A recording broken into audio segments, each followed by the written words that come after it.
नमस्कार मित्रों, आप सभी का हार्दिक स्वागत है हमारे YouTube चैनल में। और मैं हूं आपके साथ योगी आशुतोष।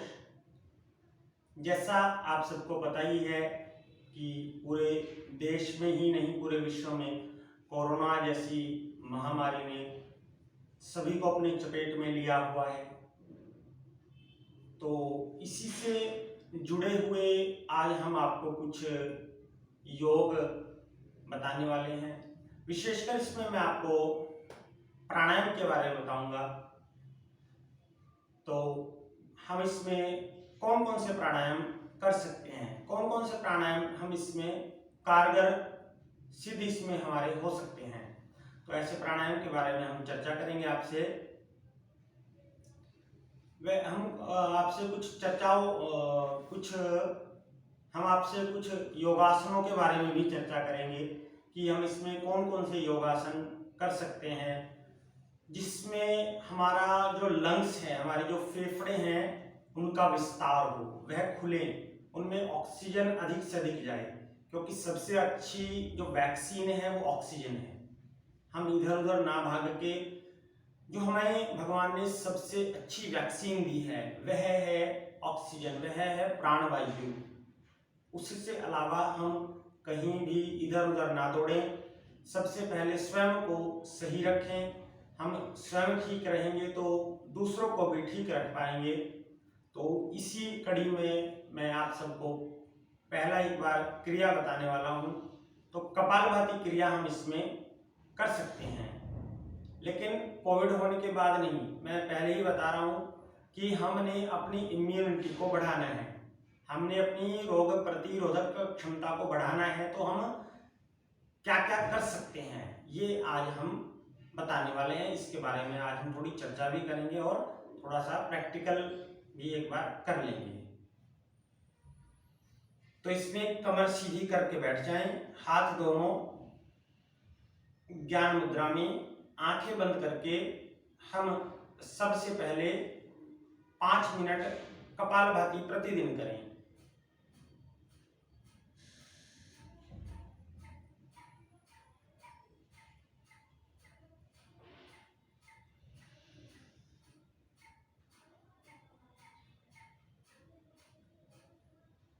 तो इस प्रकार कपालभाति करके हम 5 मिनट कपालभाति करें। फिर कपालभाति के बाद हम अपने पूरी तरह वक्ष स्थल के विस्तार के लिए ऐसे दोनों हाथ पूरे श्वास भरते हुए खोलें साइड में। देखो इधर भी ये आपका 45 डिग्री जाना चाहिए, ये हाथ भी आपका 45 डिग्री। तो ऐसे इनको खींचकर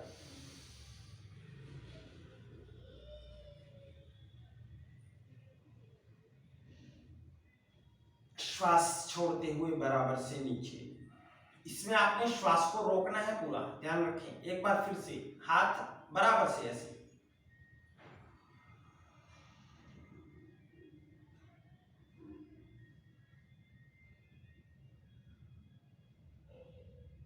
फिर से श्वास छोड़ते हुए बराबर से नीचे।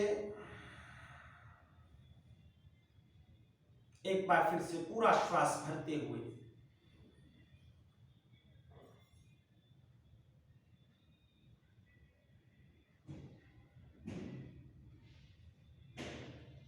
धीरे धीरे बराबर से नीचे। दूसरा प्राणायाम हम इसमें कर सकते हैं भस्त्रिका प्राणायाम। अब भस्त्रिका प्राणायाम भी थोड़ा ध्यान देने की बात है कि वो हमें जल्दी नहीं करना है, बिल्कुल भी तीव्र गति से नहीं करेंगे उसको। धीरे धीरे कैसे, श्वास भरते हुए हाथ ऊपर, श्वास छोड़ते हुए नीचे।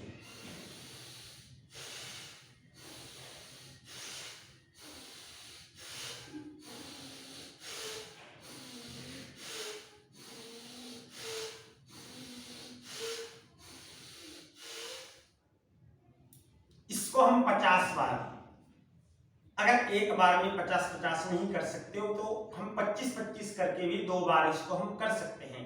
एक बार 25, थोड़ा रुक के दूसरी बार 25। अगर हमसे एक बार में 50 नहीं होते हैं तो हम ऐसे भी इसको कर सकते हैं।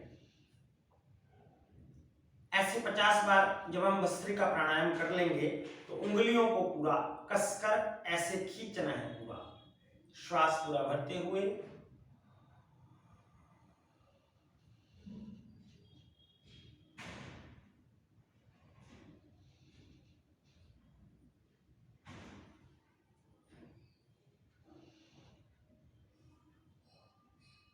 और श्वास छोड़ते हुए बराबर से नीचे।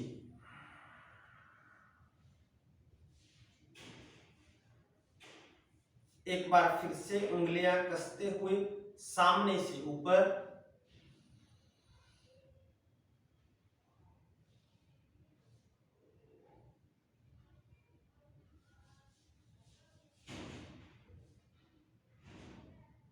श्वास छोड़ते हुए बराबर से नीचे।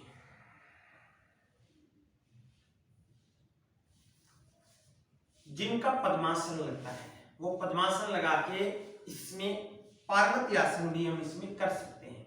ऐसे हाथ बराबर से ऊपर, नमस्कार स्थिति में। अब ऐसे अंगूठे नहीं कसने आपस में, इनको ऐसे ही ऊपर खींचना है।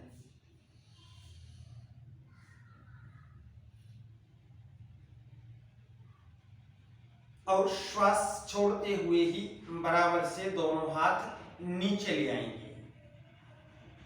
एक बार फिर से इस क्रिया को करेंगे।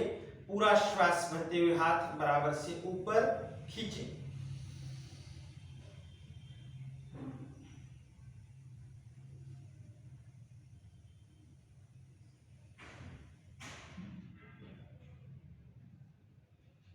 श्वास छोड़ते हुए बराबर से नीचे।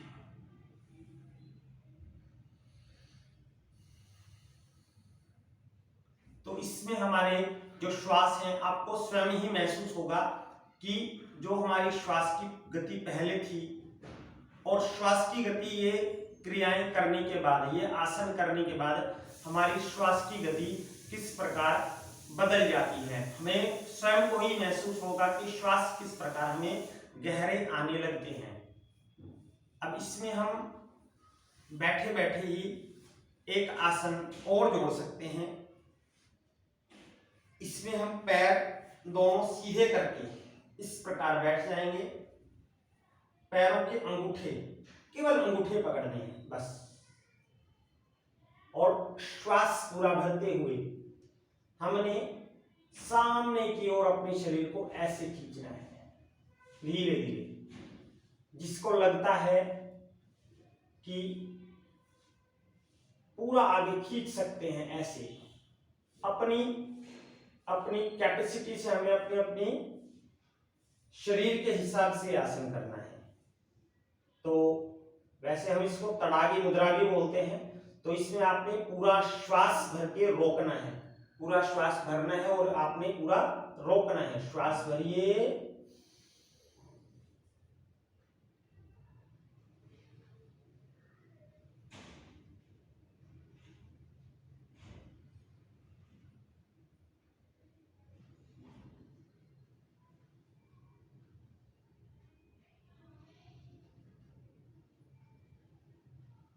श्वास छोड़िए।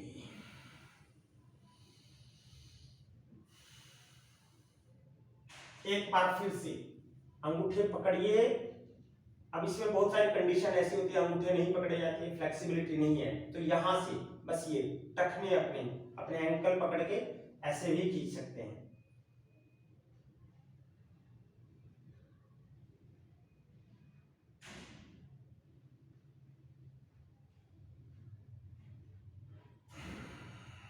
श्वास छोड़ दीजिए। तो ये हमारी श्वास की क्षमता को बढ़ाता है, हमारे जो लंग्स है, हमारे जो फेफड़े हैं, उनकी क्षमता को बढ़ाता है। ऐसे ही ये दो आसन, ये मैं पहली कड़ी के आसन बता रहा हूं, दूसरी कड़ी के आसन भी मैं आपको जल्दी ही बताऊंगा। अब इसमें हम कुछ प्राणायाम भी कर सकते हैं।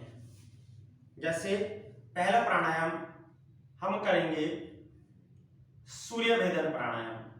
तो सूर्य भेदन प्राणायाम के लिए आपने अपनी दाहिनी, जो आपकी राइट नासिका है, जो दाहिनी नासिका है, राइट नोस्ट्रल है, आपने उससे इनहेल उससे आपने श्वास को भरना है। राइट से धीरे धीरे भरेंगे और लेफ्ट से धीरे धीरे बाहर छोड़ेंगे, इतना कार्य आपको करना है। बायां हाथ ज्ञान मुद्रा में ही रहेगा। जो दाहिना हाथ है उससे आपने जो आपकी बीच वाली उंगली है उसको कहाँ रखना है आपने, जहां हमारा आज्ञा चक्र है, जहां हम तिलक लगाते हैं वहां पर। ये जो आपकी तर्जनी उंगली है इसको मुक्त रखना है और इस मुद्रा से यानी अपनी अनामिका से नाक को बंद करना है, लेफ्ट नाक को। इसमें आपने धीरे धीरे राइट नाक से सांस को भरना है,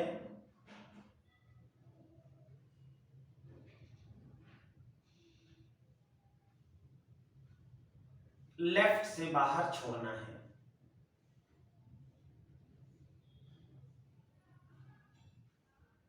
राइट से अंदर भरना है,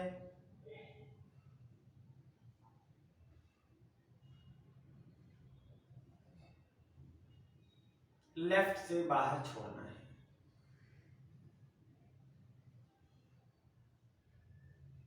राइट से अंदर भरना है,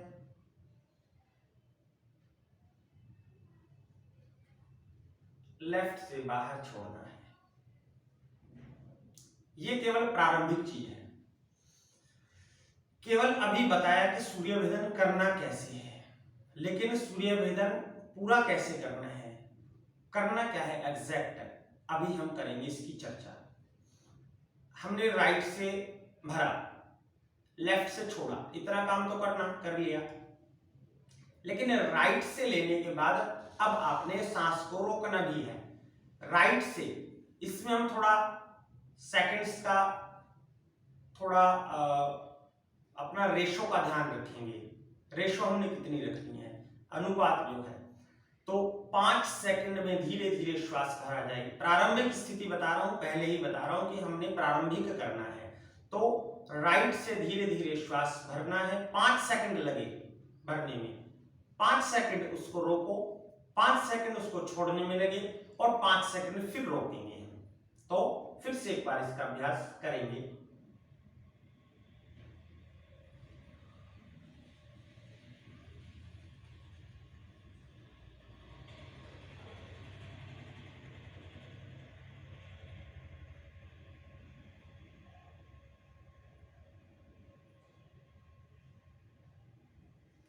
फिर से राइट से लेंगे,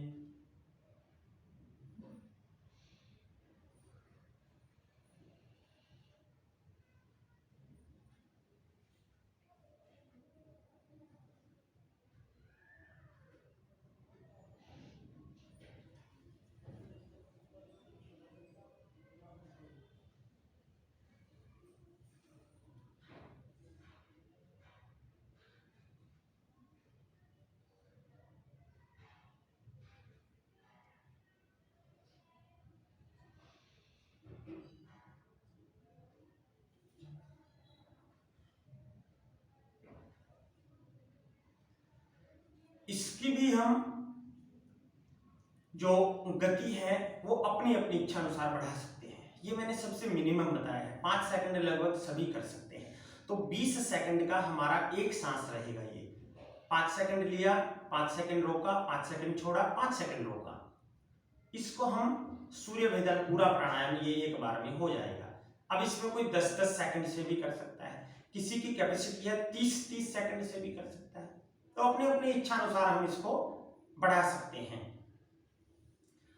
तो ये जो सूर्य भेदन प्राणायाम है ये अपने अंदर ऊर्जा को उत्पन्न करता है, शक्ति को उत्पन्न करता है। क्योंकि सबसे पहले कोई भी बीमारी होती है तो हमारी जो ऊर्जा है, हमारी शक्ति है, वो सबसे पहले नीचे गिरती है और जिसके कारण हमें थकावट और उबासी ये सारी चीजें आनी शुरू हो जाती हैं। तो सबसे पहले हमने जो सूर्य भेदन द्वारा है हमारी ऊर्जा को संचालित करना है।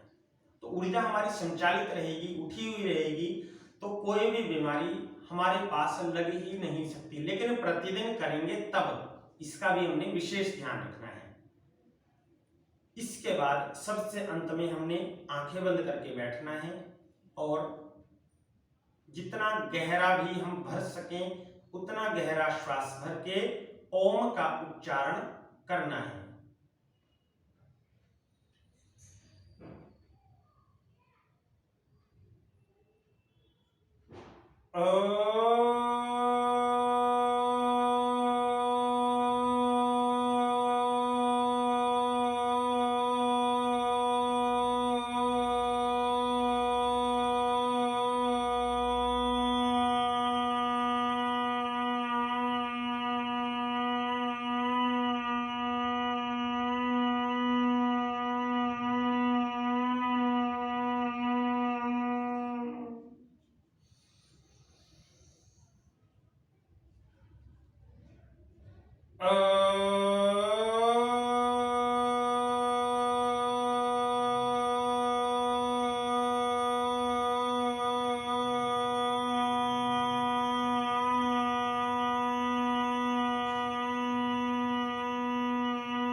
तीन बार कम से कम,